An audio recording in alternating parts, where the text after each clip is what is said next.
বিমান হামলায় খামেনির মেয়ে জামাতা নাতি পুত্রবধূ নিহত, ইরানের রাষ্ট্রীয় গণমাধ্যমের রিপোর্টে বলা হয়েছে।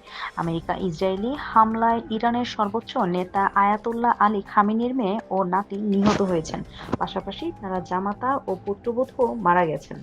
রবিবার ১ মার্চ ইরানি সংবাদ মাধ্যম ফার্স সংবাদ সংস্থার বরাতে রয়টার্স এ তথ্য জানিয়েছেন। এদিকে ইরানের সর্বোচ্চ ধর্মীয় নেতা আয়াতুল্লাহ আলী খামেনি নিহত হয়েছেন বলে নিশ্চিত করেছেন ইরানি সংবাদ মাধ্যম। দেশটির রাষ্ট্রীয় সংবাদ মাধ্যম এ তথ্য নিশ্চিত করেছেন।